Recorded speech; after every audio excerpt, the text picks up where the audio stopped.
और बार बार paper leak की घटना ये दिखा रही है कि सरकार वीक है। पेपर लीक मतलब सरकार वीक, तो ये सरकार कमजोर है। तरीके से पेपर लीक की घटनाएं एक के बाद एक इस तरीके की घटनाएं जो हो रही हैं वो निश्चित तौर पे निंदनीय है और इस पे उचित कार्रवाई होनी चाहिए। तो हम समझते हैं कि जिन लोगों ने ये कृत्य किया है, कानून के जबड़े में उनको कैद करके और उनका भविष्य कैसे कानून के माध्यम से लीक करा दें, ये सरकार की जिम्मेवारी है और सरकार उस जिम्मेवारी को।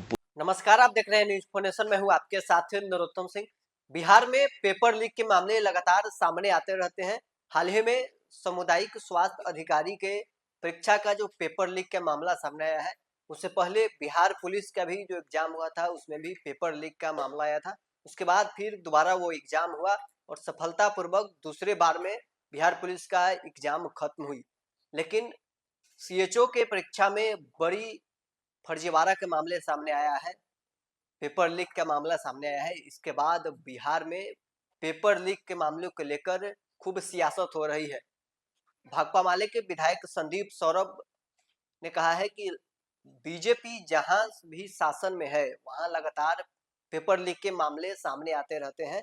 जनता दल यूनाइटेड और भारतीय जनता पार्टी की सरकार में बिहार में ऐसी मामले लगातार आते रहते हैं। वहीं कांग्रेस के प्रवक्ता डॉक्टर स्नेहाशीष वर्धन ने कहा है कि भारतीय जनता पार्टी के साथ आने के बाद जनता दल यूनाइटेड भी अब पूरी तरह से शासन नहीं चला पा रही है, सत्ता चरमरा गई है। जहां जहां भाजपा की सरकार है वहां वहां पेपर लीक होते रहते हैं। सबसे पहले इन दोनों नेताओं का बयान सुनिए। ये भाजपा जदयू की सरकार किसी तरीके का परीक्षा बहाली को साफ सुथरे तरीके से लेने में सक्षम नहीं है, ये बार बार साबित हो रहा है। और बार बार पेपर लीक की घटना ये दिखा रही है कि सरकार वीक है। पेपर लीक मतलब सरकार वीक, तो ये सरकार कमज़ोर है। आपने अधिकारियों के मनमाने पर सब चीज़ छोड़ दिया है। तो एक बार बैठ करके ठंडे दिमाग से अगर सरकार विचार करे कि आखिर पेपर लीक की घटनाएं कैसे रुकेंगी, और इसमें मैं बता रहा हूं कि आउटसोर्सिंग एजेंसी को पूरा काम देना, आप परीक्षा करवा दीजिए, आप रिजल्ट बनवा दीजिए, आप पेपर छपवा दीजिए, आप क्वेश्चन पेपर छपवा दीजिए।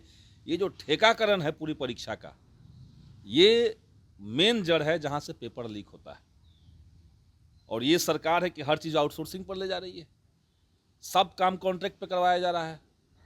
तो ये सरकार बैठ करके ठंडे दिमाग से विचार अगर करती तो ये रुकता। लेकिन बार बार पेपर लीक होने के चलते भी नीतीश कुमार और भाजपा की सरकार ये पेपर लीक को रोकने में सक्षम नहीं है। और पूरे देश में जहां जहां भाजपा की सरकार है सबसे ज़्यादा पेपर लीक वही है, आप ये भी जान लीजिए।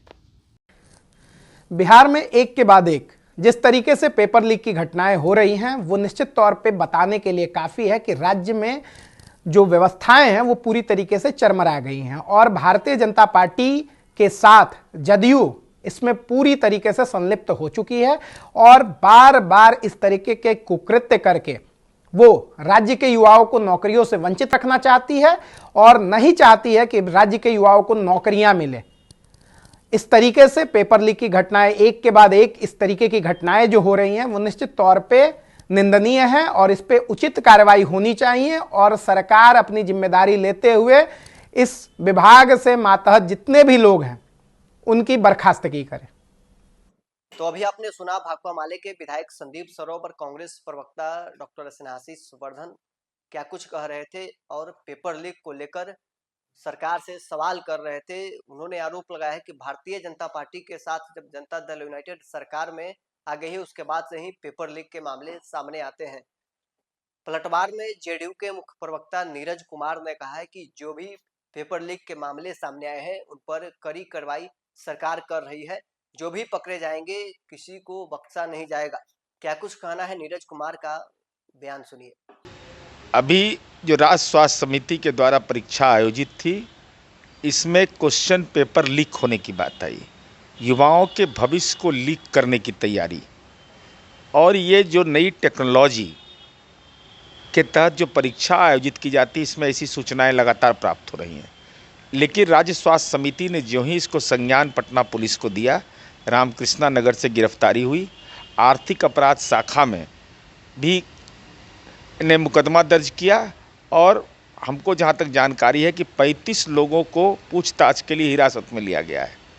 लेकिन उसके बावजूद युवाओं का समय बर्बाद होता है, उसके भविष्य पर ग्रहण लगता है, तो हम समझते हैं कि जिन लोगों ने ये कृत्य किया है, कानून के जबड़े में उनको कैद करके और उनका भविष्य कैसे कानून के माध्यम से लीक करा दें, ये सरकार की जिम्मेवारी है और सरकार उस जिम्मेवारी को तो अभी आपने सुना जेडीयू के मुख्य प्रवक्ता MLC Neeraj Kumar paper leak मामले पर ये साफ तौर पर बता रहे थे कि जहां भी पेपर लीक के मामला सामने आया है वहां कार्रवाई हुई है। हाल ही में सीएचओ को जो पेपर लीक के मामला सामने आया है उसमें सरकार कार्रवाई कर रही है, किसी दोषी को बख्शा नहीं जाएगा। और साथ ही उन्होंने ये भी अल्टीमेटम दिया है कि जो भी लोग इसमें संलिप्त हैं उन लोगों पर कड़ी कार्रवाई की जाएगी। सरकार पूरी तरह से तत्पर है। लेकिन कांग्रेस और भाकपा माले के नेता हैं वो भारतीय जनता पार्टी के साथ जब जनता दल यूनाइटेड सरकार में आई है तब से ये आरोप लगा रहे हैं कि जब भाजपा जहां जहां सरकार में है वहां वहां पेपर लीक के मामले सामने आते रहते हैं। चाहे यूपी की बात करें, चाहे अन्य राज्यों की बात करें, चाहे बिहार की बात करें, लगातार पेपर लीक के मामले सामने आते रहते हैं। क्या कुछ कहना था इन तीनों नेताओं का आपने सुना है। बहरहाल स्कोर में इतना ही, आप बने रहे न्यूज़ नेशन के साथ।